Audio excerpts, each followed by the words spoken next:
नमस्कार, स्वागत है आपका अपने YouTube चैनल चिराग इंस्टीट्यूट आईएएस पीसीएस में। आज हम लोग चर्चा करने जा रहे हैं class 7 NCERT political science chapter 1। जैसा कि पिछले क्लास में हम लोगों ने ज्योग्राफी का संपूर्ण जो चैप्टर था वो हम लोगों ने खत्म किया, यानी कि क्लास 6 का पॉलिटिकल साइंस, हिस्ट्री और ज्योग्राफी ये तीनों सब्जेक्ट है पूरी तरह से कंप्लीट हो गया है। आप जाकर के मैंने इसका प्लेलिस्ट भी बना दिया है, आप जाकर के देख सकते हैं और एक एक करके चैप्टर अपना कवर कर सकते हैं। और एग्जाम से संबंधित जितने भी इंपॉर्टेंट तथ्य हैं उन सभी के बारे में मैंने ऑलरेडी चर्चा उसमें कर दिया है। जो मैंने इंपॉर्टेंट जो फैक्ट मैंने साइड में लिखा है या फिर आप देखिएगा वीडियो में, उसे आप जरूर कॉपी में नोट कर लीजिएगा, क्योंकि वहां से प्रीलिम्स के क्वेश्चन बने हैं। अगर आप प्रीवियस पेपर अगर आप चेक करें या फिर आप प्रैक्टिस सेट अगर चेक करें तो आपको उसमें प्रीलिम्स के बहुत सारे ऐसे क्वेश्चन मिलेंगे जो कि क्लास 6 के पॉलिटिकल साइंस, ज्योग्राफी और हिस्ट्री से संबंधित हैं। तो आप उसे किसी भी तरह से इग्नोर मत कीजिए, चाहे आप सिविल सर्विस के लिए पढ़ रहे हो या फिर आप एसएससी के लिए पढ़ रहे हो, एसएससी एग्जाम के लिए पढ़ रहे हो या फिर किसी भी एग्जाम के लिए पढ़ रहे हो, केवल बैंक के एग्जाम को छोड़ करके, क्योंकि बैंक के एग्जाम में हिस्ट्री, ज्योग्राफी और पॉलिटिकल साइंस से संबंधित प्रश्न नहीं पूछे जाते हैं। जो करंट मुद्दे हैं उससे उसी को जोड़ करके प्रश्न पूछे जाते हैं। तो इन सब चीजों का आप ख्याल रखें।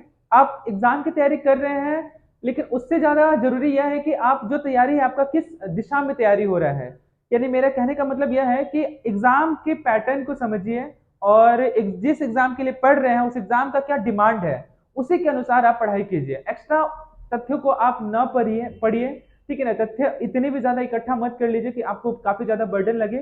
सीमित रखिए, लेकिन उसे जरूर पढ़िए। और मैं ये कहना चाहूंगा कि केवल ना केवल सिविल सर्विस की जो लोग तैयारी करते हैं, चाहे वो स्टेट पीसीएस हो गया या फिर यूपीएससी हो गया, लेकिन जो एसएससी का एग्जाम के लिए जो तैयारी करते हैं या फिर किसी भी स्टेट का कोई एग्जाम होता है उसके लिए अगर वो पढ़ते हैं, तो वो प्लीज कृपया करके वो जरूर एनसीईआरटी पढ़े, क्योंकि वहां से अभी क्वेश्चन एग्जाम में आ रहा है और पूछा जा रहा है, जिससे कि आपका बेसिक क्लियर होगा। और बेसिक से आप क्या कर सकते हैं, अगर आप किसी एक ऑप्शन में अगर आप कंफ्यूज भी हो रहे हो तो आप उसको आसानी से एलिमिनेट करके आप उसका उत्तर को सटीक मतलब सही करेक्ट आप टिक लगा सकते हैं। तो इन सब तमाम चीजों का आप ध्यान रखिएगा, ठीक है। तो चलिए, आज का हमारा टॉपिक है class 7 NCERT political science chapter 1।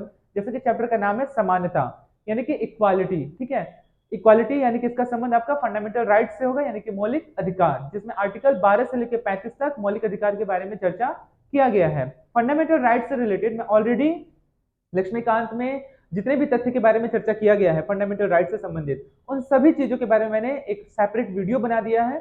आप जरूर जाके चैनल पे जा करके आप चेक कीजिएगा, वहां पे फंडामेंटल राइट्स कह करके एक वीडियो होगा, आप उसे जरूर देख लीजिएगा, जिससे कि आपका सारा डाउट, और टोटल मैंने 12 से लेकर के 35 तक जितने भी आर्टिकल है उन सभी के बारे में मैंने चर्चा किया है। तो चलिए शुरू करते हैं बिना किसी देरी के। चैप्टर का जैसा कि नाम है आपका लोकतंत्र में समानता, तो हम लोग पढ़ते हैं और इसे समझने का प्रयास करते हैं कि आखिर में भारतीय लोकतंत्र में समानता क्या है।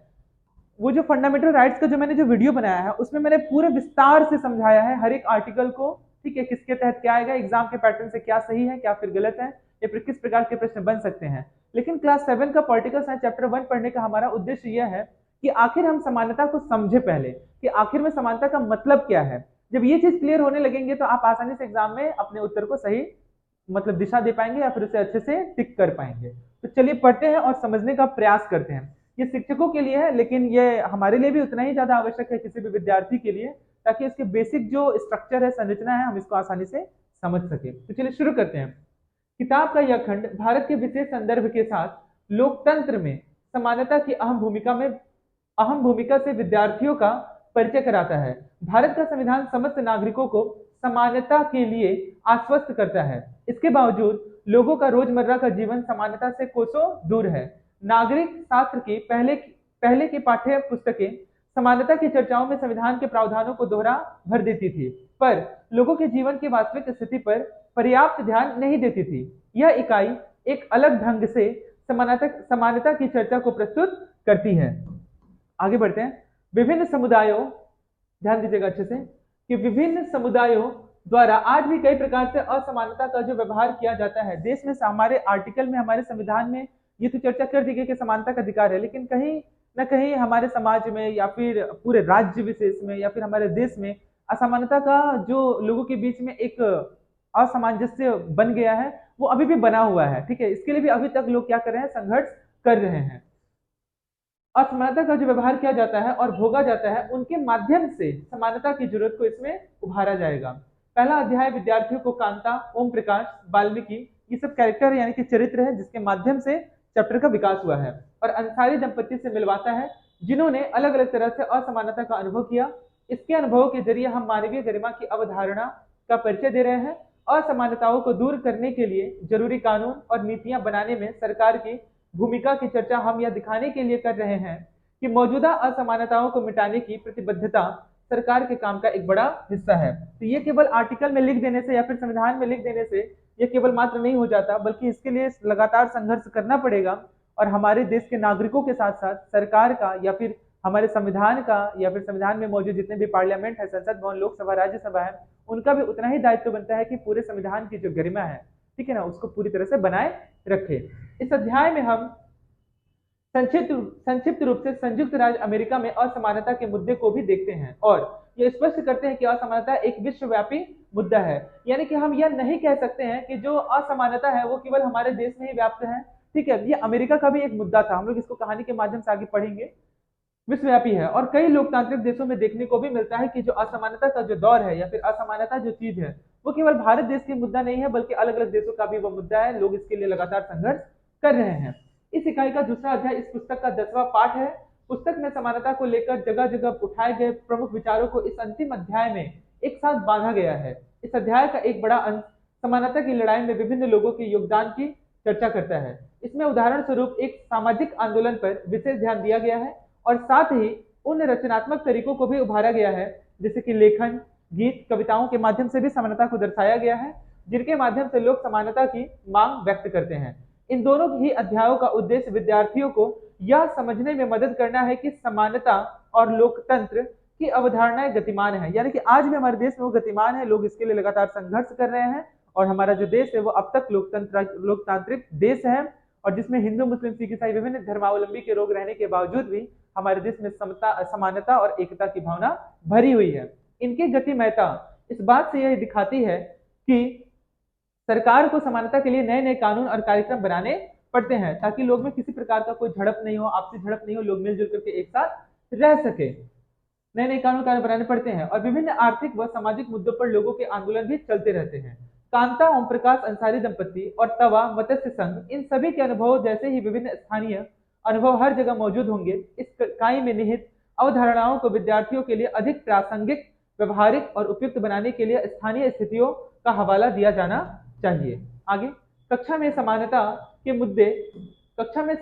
मुद्दे पर चर्चा होना शिक्षक से ऐसी संवेदना और दृढ़ प्रतिबद्धता की मांग करता है जिससे प्रत्येक विद्यार्थी की गरिमा अक्षुण्ण बनी रह सके। क्योंकि हमारे क्लास में किसी भी स्कूल में विभिन्न धर्म के, केवल एक ही धर्म के नहीं बल्कि विभिन्न धर्म के बच्चे आते हैं, अलग अलग कास्ट से आते हैं, अलग अलग जाति से आते हैं, लेकिन वो सभी लोगों में आपसी सामंजस्य को बनाए रखना, ठीक है, कि आखिर में समानता क्या है, किसी भी प्रकार का एक दूसरे में वैर मनस्य ना हो, लोग एक दूसरे से किसी प्रकार का आपसी झड़प ना करे, वो समझे कि केवल यह धर्म अलग है, जात अलग है, लेकिन हम सब क्या है, एक हैं। समानता का जो अधिकार है वो किसी विशेष धर्म के लिए नहीं बल्कि सभी के लिए क्या है, समान है, ठीक है। ये कुछ अध्याय 1 है जो हम लोग स्टार्ट करने जा रहे हैं, लोकतंत्र में समानता। तो हम लोग समझते हैं चैप्टर को कि जैसा कि लिखा गया चैप्टर का समानता, और इसके माध्यम से हम इस चैप्टर को समझने का प्रयास करेंगे, ठीक है, कि आखिर में क्या लिखा हुआ है। तो जैसा कि लिखा हुआ है कि भारत एक लोकतंत्रीय देश है। कक्षा 6 की पुस्तक में हमने लोकतंत्रीय सरकार के मुख्य तत्वों के बारे में पढ़ा था, जैसे लोगों की भागीदारी क्या होगी, संघर्षों का शांतिपूर्ण समाधान, समानता और न्याय। समानता लोकतंत्र की मुख्य विशेषता है और इसकी कार्यप्रणाली के सभी पहलुओं को प्रभावित करती है। इस अध्याय में आप समानता के बारे में और अधिक जानेंगे, यह क्या है, लोकतंत्र के लिए यह आवश्यक क्यों है, और भारत में सब समान है या फिर नहीं।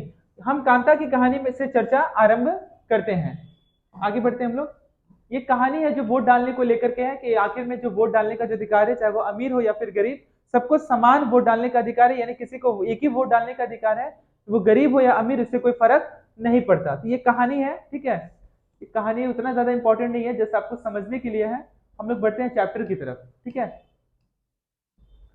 तो जैसा कि अब आ गया मताधिकार की समानता, यानी कि वोटिंग राइट्स, ठीक है ना। इलेक्शन कमीशन का जो गठन हुआ था, ये आप ध्यान में रखिएगा, 25 जनवरी 1950 को हुआ था। यही वजह है कि 25 जनवरी को नेशनल वोटर्स डे मनाया जाता है। मताधिकार की समानता। कहानी का प्रारंभ कांता के वोट देने की लाइन में खड़े होने से होता है। पुनः उन विभिन्न लोगों की ओर देखो जो उसके साथ लाइन में खड़े हैं। कांता अपने मालिक अशोक जैन को पहचान लेती है और अपने पड़ोसी छोटे लाल को भी। भारत जैसे एक लोकतंत्री देश में सब वयस्कों को मत देने का अधिकार है, चाहे उनका धर्म कोई भी हो, शिक्षा का स्तर या जाति कुछ भी हो, वे गरीब हो या फिर अमीर। इसे इसे जैसा कि आप पिछले वर्ष की पुस्तक में पढ़ चुके हैं, सार्वभौमिक वयस्क मताधिकार कहा जाता है। यानी कि सभी को वोट देने का अधिकार है, वो चाहे वो किसी भी धर्म या फिर किसी भी जात से संबंधित हो, और यह सभी लोकतंत्रों का आवश्यक पहलू है। सार्वभौमिक वयस्क मताधिकार का विचार समानता के विचार पर आधारित है, क्योंकि यह घोषित करता है कि देश का हर वयस्क स्त्री पुरुष, चाहे उसका आर्थिक स्तर या जाति कुछ भी क्यों न हो, एक वोट का हकदार है। कांता वोट देने के लिए बहुत उत्सुक है और यह देखकर बहुत खुश है कि वह अन्य सबके बराबर है, क्योंकि उन सबके पास भी एक ही वोट है। ऐसा नहीं कि वो अमीर है तो उनके पास दो वोट है। परंतु जैसे जैसे दिन बीतता जाता है, कांता के मन में समानता के वास्तविक अर्थ के बारे में शंका होने लगती है।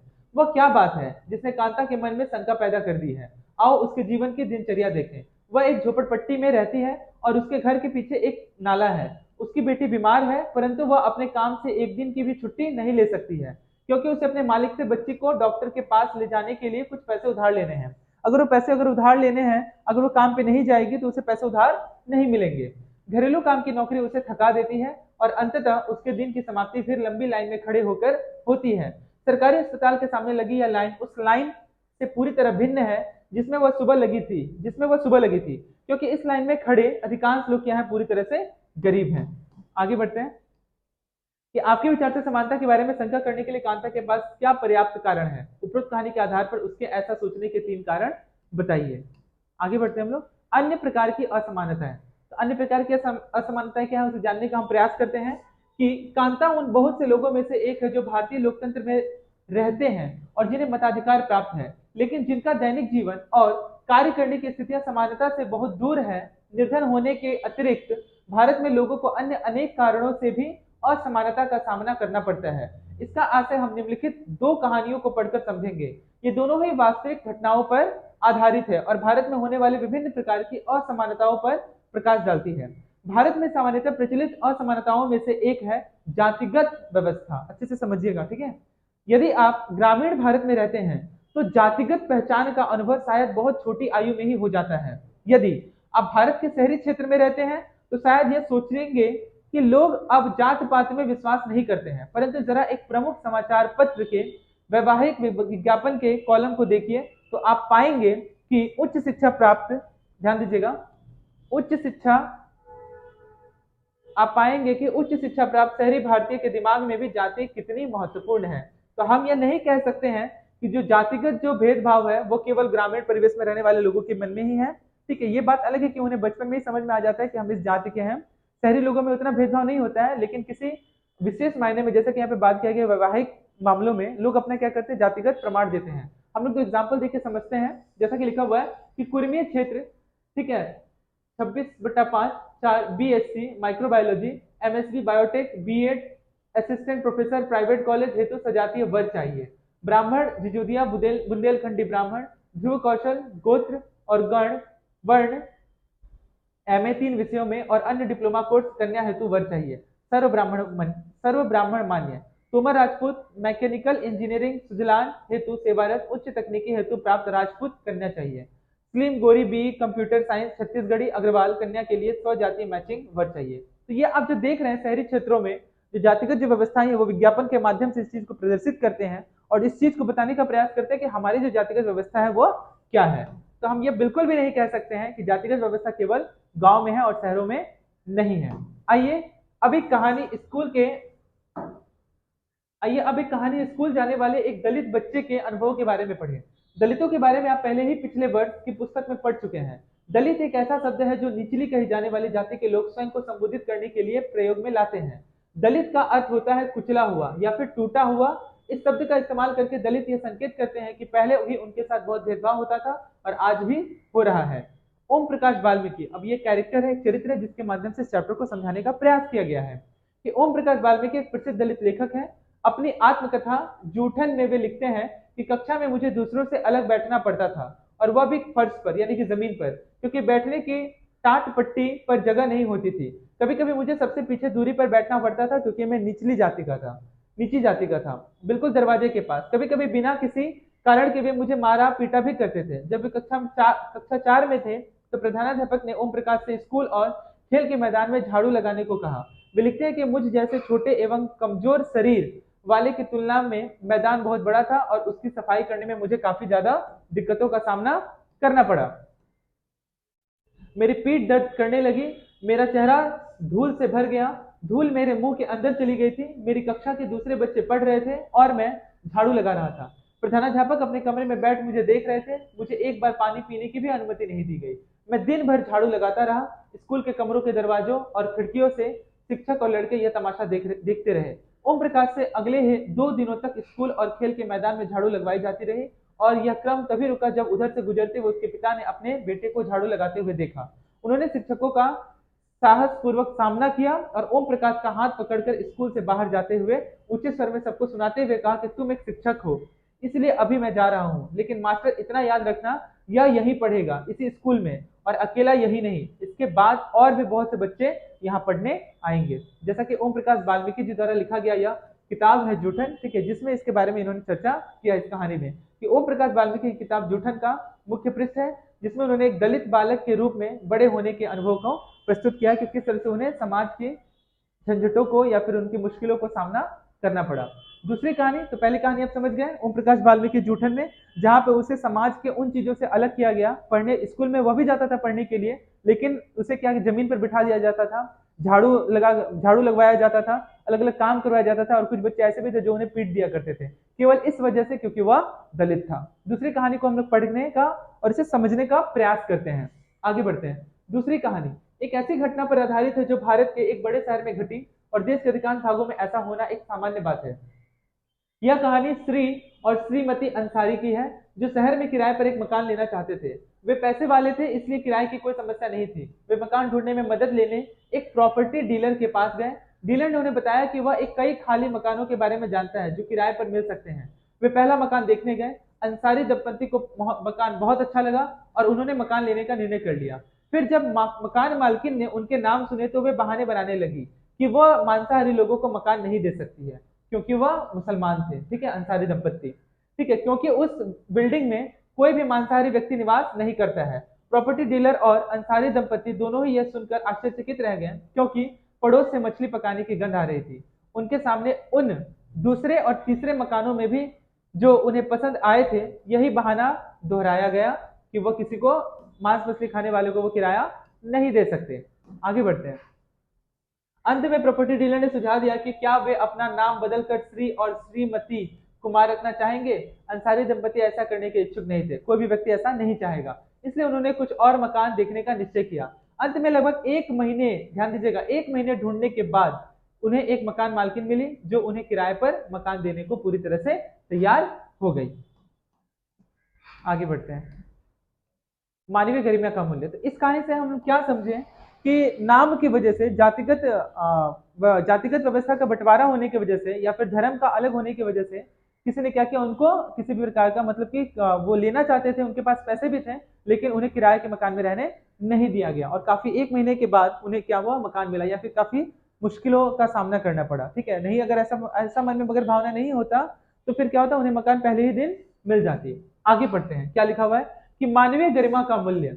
अब तक आप समझ गए होंगे कि प्रायः कुछ लोगों के साथ असमानता का व्यवहार बस इस कारण होता है कि उनका जन्म किस जाति, लिंग, धर्म में हुआ है और वे उच्च वर्ग के हैं या फिर मध्यम या फिर निम्न वर्ग के। ओम प्रकाश वाल्मीकि और अंसारी परिवार के साथ असमानता का व्यवहार जातिगत और धर्मगत कारणों से हुआ। ठीक है, जातिगत यानी कि वो ओम प्रकाश वाल्मीकि के साथ जो भेदभाव हुआ, असमानता हुआ, वो जातिगत व्यवस्था के कारण हुआ, और अंसारी दंपत्ति के साथ जो असमानता किया गया वो धर्मगत कारणों से किया गया। आगे बढ़ते हैं। जब लोगों के साथ असमानता का व्यवहार होता है तो उनके सम्मान को ठेस पहुंचती है। ओम प्रकाश वाल्मीकि तथा अंसारी दंपत्ति के साथ किए गए व्यवहार के कारण उनकी गरिमा को यानी कि उनका सेल्फ रिस्पेक्ट को ठेस पहुंची। ओम प्रकाश वाल्मीकि को उनकी जाति के कारण स्कूल में झाड़ू लगवाकर शिक्षकों और छात्रों ने उनके सम्मान को बुरी तरह आहत किया, ठेस पहुंचाया और उन्हें यह महसूस कराया कि वे विद्यालय के अन्य छात्रों के समान नहीं है, उनसे कमतर है। बच्चा होने के कारण ओम प्रकाश वाल्मीकि स्वयं इस बारे में अधिक कुछ नहीं कर सकते,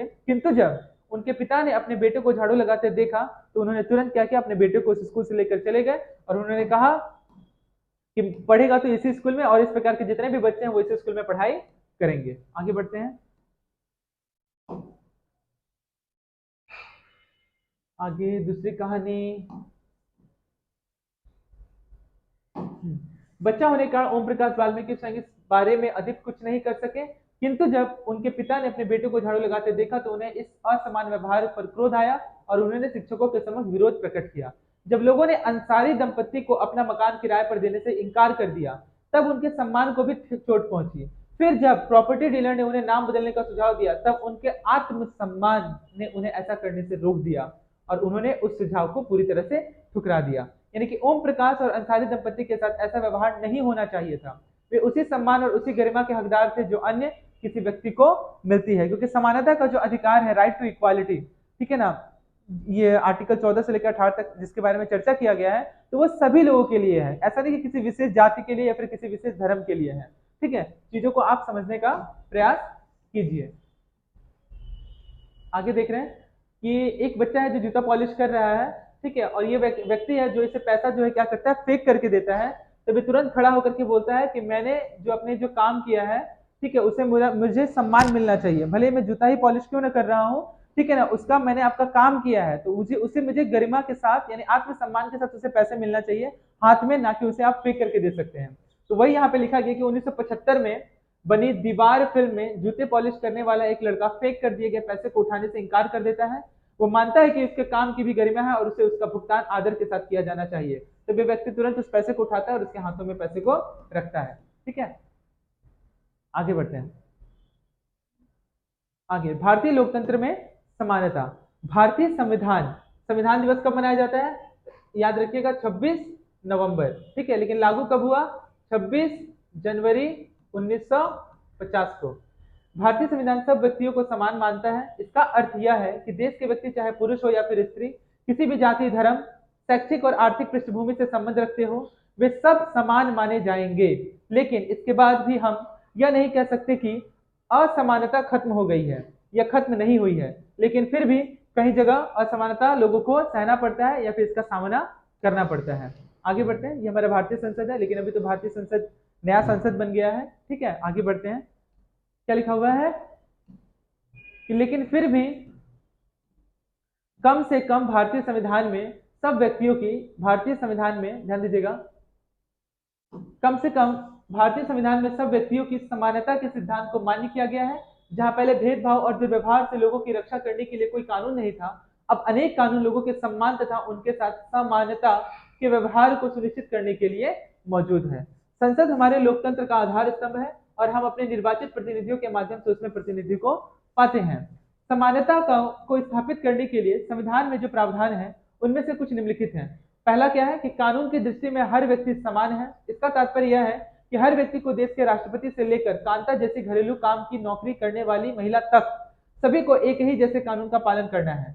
दूसरा, किसी भी व्यक्ति के साथ उसके धर्म, जाति, वंश, जन्म स्थान और उसके स्त्री या पुरुष होने के आधार पर भेदभाव नहीं किया जा सकता।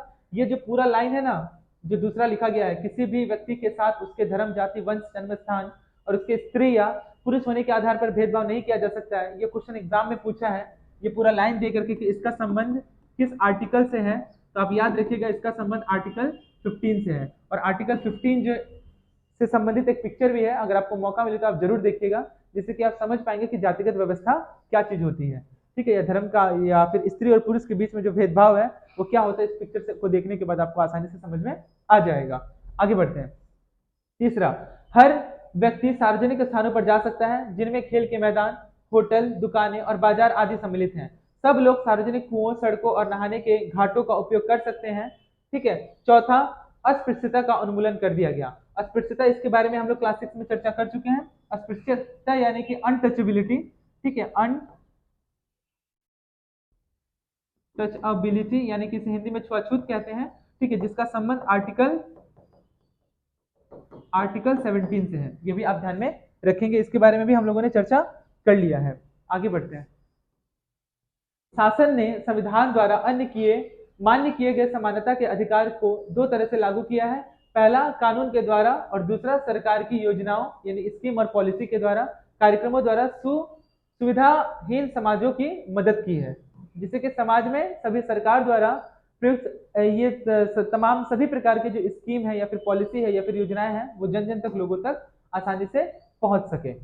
भारत में ऐसे अनेक कानून हैं जो व्यक्ति के समान व्यवहार प्राप्त करने के अधिकार की रक्षा करते हैं।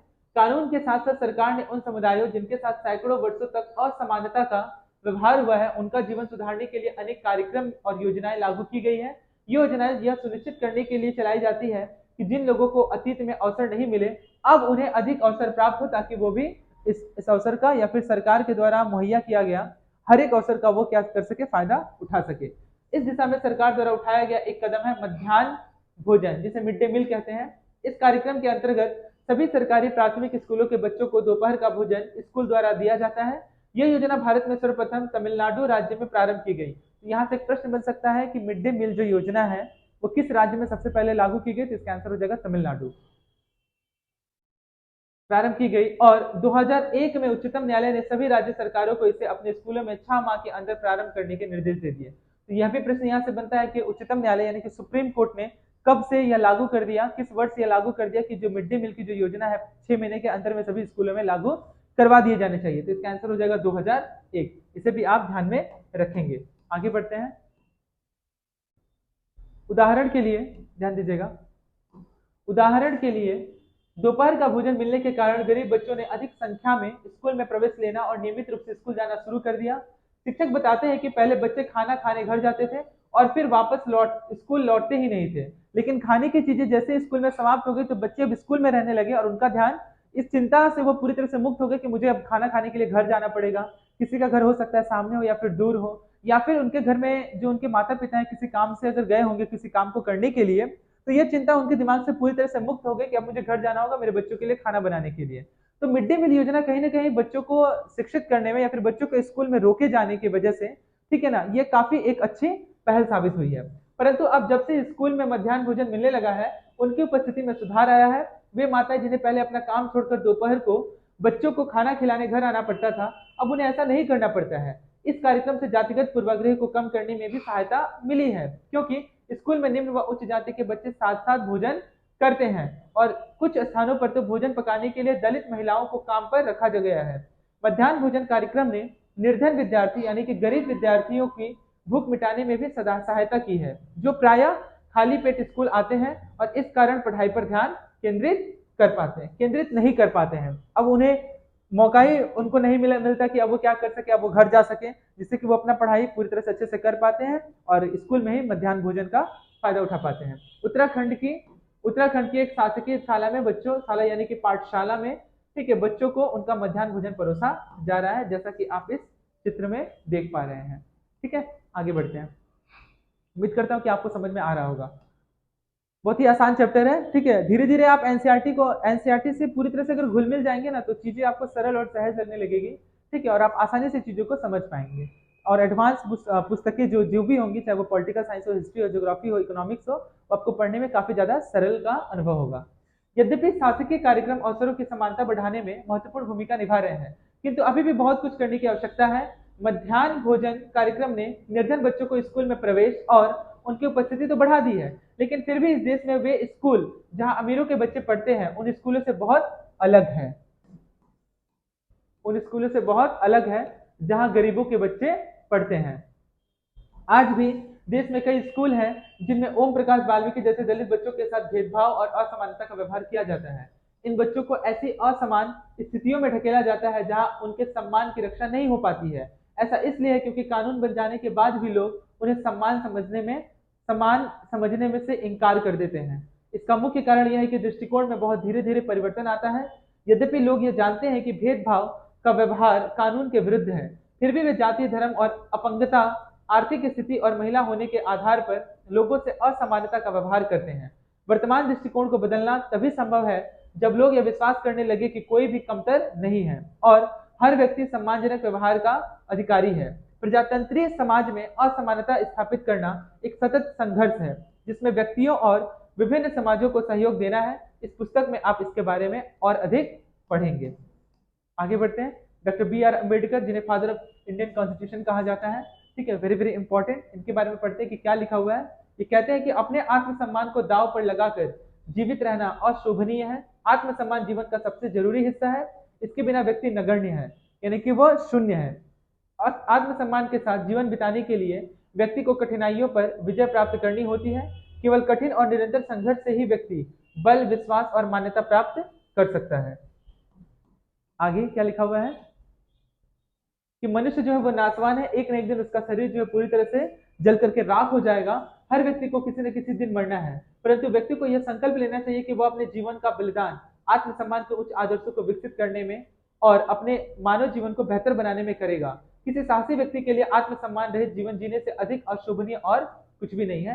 Doctor B are Ambedkar ji द्वारा यह कहा गया है। तो ऐसा भी होता है एग्जाम में कि आपको ये पूरा कोटेशन दे दिया जाएगा और पूछा जाएगा कि प्रस्तुत कथन किसका है, तो प्रस्तुत कथन doctor B are Ambedkar ji का है। अब हम लोग आगे बढ़ रहे हैं कि अन्य लोकतंत्र में समानता के क्या मुद्दे हैं, इसे हम समझने का प्रयास करेंगे। तो जैसा कि लिखा गया है कि शायद आप सोच रहे होंगे कि क्या भारतीय लोकतंत्र ही ऐसा है जहां असमानता का अस्तित्व है और जहां समानता के लिए संघर्ष जारी है। सच तो यह है कि संसार के अधिकांश लोकतंत्री देशों में समानता के मुद्दे पर विशेष रूप से संघर्ष हो रहे हैं। उदाहरण के लिए संयुक्त राज्य अमेरिका और में अफ्रीकी अमेरिकन लोग जिनके पूर्वज गुलाम थे और अफ्रीका से लाए गए थे, वे आज भी अपने जीवन को मुख्य रूप से असमान बताते हैं। जबकि 1950 के अंतिम दशक में अफ्रीकी अमेरिकनों को समान अधिकार दिलाने के लिए आंदोलन हुआ था। इससे पहले अफ्रीकी अमेरिकनों के साथ संयुक्त राज्य में बहुत असमानता का व्यवहार होता था और कानून भी उन्हें समान नहीं मानता था। उदाहरण के लिए बस से यात्रा करते समय उन्हें बस में पीछे बैठना पड़ता था, या जब भी कोई गोरा आदमी बैठना चाहे तो उन्हें अपनी सीट से उठ जाना पड़ता था। ये रोजा पार्क्स की कहानी है जिसमें यह महिला जो है, ये रोजा पार्क्स है, ठीक है, जो कि अफ्रीकन है, ठीक है, जो मतलब कि अपने कोई एक गोरा व्यक्ति आता है, ठीक है, और कहता है कि यह जो सीट है वो गोरे व्यक्ति के लिए है, तुम यहाँ से उठ जाओ। जिसके विरोध में यह उस सीट को वो नहीं छोड़ती है और उस पर बैठी रहती है कि हमारा भी उतना ही अधिकार है जितना कि तुम्हारा अधिकार है। तो ये कहानी है, इस कहानी को पढ़ करके हम समझने का प्रयास करेंगे। क्या लिखा हुआ है पढ़ते हैं। रोजा पार्क्स, ध्यान दीजिएगा, रोजा पार्क्स एक अफ्रीकी अमेरिकन महिला थी। 1 दिसंबर 1955 को दिन भर काम करके थक जाने के बाद बस में उन्होंने अपनी सीट एक गोरे व्यक्ति को देने से मना कर दिया। उस दिन उनके इनकार से अफ्रीकी अमेरिकनों के साथ असमानता को लेकर एक विशाल आंदोलन प्रारंभ हो गया, जो नागरिक अधिकार आंदोलन यानी कि सिविल राइट्स मूवमेंट कहलाया। 1964 के नागरिक अधिकार अधिनियम में नस्ल, धर्म और राष्ट्रीय मूल के आधार पर भेदभाव को निषेध कर दिया गया। इसने यह भी कहा कि अफ्रीकी अमेरिकन बच्चों के लिए सब स्कूलों के दरवाजे खोले जाएंगे और उन्हें उन अलग स्कूलों में नहीं जाना पड़ेगा जो विशेष रूप से केवल उन्हीं के लिए खोले गए थे। इतना होने के बावजूद भी अधिकांश अफ्रीकी अमेरिकन गरीब हैं। अधिकतर अफ्रीकी अमेरिकन बच्चे केवल ऐसे सरकारी स्कूलों में प्रवेश लेने को ही सामर्थ्य रखते हैं जहां कम सुविधाएं हैं और कम योग्यता वाले शिक्षक हैं, जबकि गोरे विद्यार्थी निजी स्कूलों में जाते हैं और या उन क्षेत्रों में रहते हैं जहां के सरकारी स्कूलों का स्तर निजी स्कूलों जैसा ही क्या है, ऊंचा है। रोजा पार्क्स एक अफ्रीकी अमेरिकन औरत जिनकी एक विद्रोही प्रतिक्रिया ने अमेरिका इतिहास की दिशा ही बदल दी। तो क्या क्या परिवर्तन हुआ, ठीक है ना। धर्म, नस्ल, धर्म और राष्ट्रीय मूल के अधिकार पर भेदभाव को पूरी तरह से क्या किया गया, समाप्त ही कर दिया गया। यानी कि हम देख पा रहे हैं कि कोई भी असमानता जो है उसका जब तक विरोध न किया जाए जब तक उसका विरोध नहीं किया जाए तब तक लोग उसके बारे में सुनते नहीं है, उसके बारे में चर्चा नहीं करते, उसके बारे में कोई विशेष राय नहीं बना पाते हैं, या फिर कोई एक नया जो है कानून नहीं अप्लाई हो पाता है। तो कहीं ना कहीं देखा जाए तो दलित जो है या फिर जो निम्न कही जाने वाली जातियां हैं, जैसे कि हम लोगों ने पढ़ा अफ्रीकी अमेरिकन व्यक्ति के बारे में, तो हर एक लोगों ने अपने आत्मसम्मान के लिए या फिर सम्मान के लिए कहीं ना कहीं संघर्ष को किया है, जिसके आधार पर उन्हें बाद में क्या मिला है, न्याय मिला है, या फिर उन्हें भी संविधान में या फिर किसी भी समाज में उन्हें एक दर्जा, विशेष दर्जा प्राप्त हुआ है। आगे पढ़ते हैं क्या लिखा हुआ है कि भारत में संविधान के आर्टिकल 15, जैसा कि मैंने बताया था आर्टिकल 15 के बारे में, उसी के बारे में यहाँ पे डिट्टो वही चीज लिखा गया है। आपसे एग्जाम में जो प्रश्न पूछे जाएंगे, तो पहला, धर्म, मूल, वंश, जाति, लिंग या जन्म स्थान के आधार पर विभेद का प्रतिषेध, इसका वर्णन किस आर्टिकल में किया गया, तो इसका आंसर हो जाएगा आपका आर्टिकल 15। राज्य किसी नागरिक के विरुद्ध केवल धर्म, मूल, वंश, जाति, लिंग, जन्म स्थान या इनमें से किसी के आधार पर कोई विभेद नहीं करेगा। दूसरा, कोई नागरिक केवल धर्म, मूल, वंश, जाति, लिंग, जन्म स्थान या इनमें से किसी के आधार पर कोई भेदभाव नहीं करेगा। दुकानों, सार्वजनिक भोजनालयों, होटलों और सार्वजनिक मनोरंजन के स्थानों में प्रवेश मिलेगा या पूर्णतः या भागतः राज्य निधि से पोषित या साधारण जनता के प्रयोग के लिए समर्पित कुओं, तालाबों, स्नान घाटों, सड़कों, सार्वजनिक समागम के स्थानों के उपयोग कर सकता है के संबंध में किसी भी निर्योग्यता, दायित्व, निर्बंधन या शर्त के अधीन नहीं होगा। यानी कि किसी भी व्यक्ति को धर्म मूलवन, जाति, लिंग या फिर जन्म स्थान के आधार पर किसी भी प्रकार का कोई भेदभाव का सामना नहीं करना पड़ेगा। इसका वर्णन किस आर्टिकल में लिखा गया आपसे पूछा जा सकता है, तो आर्टिकल 15, वेरी वेरी इंपॉर्टेंट, इसे आप जरूर ध्यान में रखिएगा। अगला है कि लोकतंत्र की क्या चुनौती है। किसी भी देश को पूरी तरह से लोकतंत्र नहीं कहा जा सकता। हमेशा से ही ऐसे समुदाय और व्यक्ति होते हैं जो लोकतंत्र को नए अर्थ देते हैं और अधिक से अधिक समानता लाने के लिए नए नए सवाल उठाते हैं। इसके केंद्र में वह संघर्ष है जो सब व्यक्तियों को समानता और सम्मान दिलाने का पक्षधर है। इस पुस्तक में आप पढ़ेंगे कि किस तरह समानता का प्रश्न भारतीय लोकतंत्र में हमारे दैनिक जीवन के विभिन्न पहलुओं को प्रभावित करता है। इन पाठों को पढ़ते हुए विचार कीजिए कि क्या सब व्यक्तियों की समानता और उनके आत्मसम्मान को ऊंचा रखने की भावना को लोग स्वीकार कर रहे हैं या फिर नहीं। जैसा कि हम लोगों ने पढ़ा कि कुछ लोग कर रहे हैं, कुछ लोग इसको स्वीकार नहीं कर रहे हैं। ठीक है, ये भी हम लोग देखने को मिल रहा है। ये अभ्यास है, ठीक है, ये कुछ प्रश्न दिए गए हैं, लेकिन आप इसे जरूर पढ़िएगा। पॉलिटिकल साइंस का ये सबसे इंपॉर्टेंट टॉपिक है, ठीक है, शब्द संकलन, क्योंकि यहाँ से भी क्वेश्चन एग्जाम में प्रीलिम्स में पूछे गए हैं। चैप्टर तो पूरी तरह से समाप्त हो गया। हम लोगों ने समझा कि छुआछूत किस तरह से लोगों को सामना करना पड़ा, धर्म, लिंग और जातिगत विशेषताओं को भी लोगों को सामना करना पड़ा। रोजा पाक जैसी महिलाएं जो अपने अधिकार के लिए लड़ती है, ठीक है, आवाज उठाती है, बाद में इसका उसे फल भी मिलता है, ठीक है। और जो पूरी तरह से जो नस्ल भेदी है या फिर अमेरिकन जो है वह जो नस्ल के आधार पर, यानी जो काले जो लोग हैं, ठीक है, अफ्रीकन जो लोग हैं, उन्हें इजाजत नहीं देती थी स्कूल में जाने के लिए, तो वो सारी दरवाजे क्या हो गई, पूरी तरह से खुल गई। तो ये पूरी तरह से जो चैप्टर है वो पूरी तरह से समाप्त हो गया, ठीक है। लेकिन ये जो पॉलिटिकल साइंस क्लास 7 का जो अब सभी चैप्टरों में आप देखेंगे, हम लोग देखेंगे एक एक करके, जो शब्द संकलन है ना, वेरी वेरी इंपॉर्टेंट। यहाँ से भी प्रश्न एग्जाम में पूछे गए हैं कि सार्वभौमिक वयस्क मताधिकार का क्या अर्थ है। 4 ऑप्शन दिया रहेगा, आपको लगेगा कि चारों ही ऑप्शन करेक्ट है, लेकिन ऐसा नहीं है। तो यह शब्द संकलन जो है इसे आप बिल्कुल भी मत छोड़िएगा, इसे आप जरूर पढ़िएगा। सार्वभौमिक वयस्क मताधिकार ये हम लोग ऑलरेडी पढ़ चुके हैं। यह लोकतंत्रीय समाज का अत्यंत महत्वपूर्ण पहलू है। इसका अर्थ है कि सभी वयस्क 18 वर्ष एवं उससे अधिक आयु के नागरिकों को वोट देने का अधिकार है, चाहे उनकी सामाजिक या फिर आर्थिक पृष्ठभूमि कुछ भी हो। अगला, गरिमा, इसका तात्पर्य अपने आप को और दूसरे व्यक्तियों को सम्मान योग्य समझने से है। तीसरा, संविधान, यह वह दस्तावेज है, डॉक्यूमेंट है, जिसमें देश की जनता व सरकार द्वारा पालन किए जाने वाले नियमों और अधिनियमों को निरूपित किया गया है। अगला है नागरिक अधिकार आंदोलन, एक आंदोलन जो संयुक्त राज्य अमेरिका में 1950 के दशक के अंत में प्रारंभ हुआ और जिसमें अफ्रीकी अमेरिकन लोगों ने नस्लगत भेदभाव को समाप्त करने और समान अधिकारों की मांग की। तो इस प्रकार से हमारा जो ये चैप्टर है वो पूरी तरह से समाप्त हुआ। उम्मीद करता हूँ कि आपको ये चैप्टर जो है बहुत अच्छे से समझ में आया होगा। इस शब्द संकलन को अच्छे से देखिएगा, क्योंकि यहाँ से भी प्रश्न पूछे जाते हैं। आज के लिए इतना ही। उम्मीद करते हैं कि सब आपको अच्छे से क्लियर हुआ होगा और कुछ बेसिक जो पॉइंट है, जैसे कि आर्टिकल 15, आर्टिकल 17, समानता का अधिकार के बारे में आर्टिकल 14 से लेकर 18 के बीच में किया गया है। इसका संबंध फंडामेंटल राइट्स यानी कि मौलिक अधिकार से है। तो ये सभी जो तथ्य हैं इसे आप जरूर एक एक करके कॉपी में नोट कर लीजिएगा। आज के लिए इतना ही। नेक्स्ट क्लास में हम लोग चर्चा करेंगे चैप्टर 2 के बारे में। आप सभी का बहुत बहुत धन्यवाद।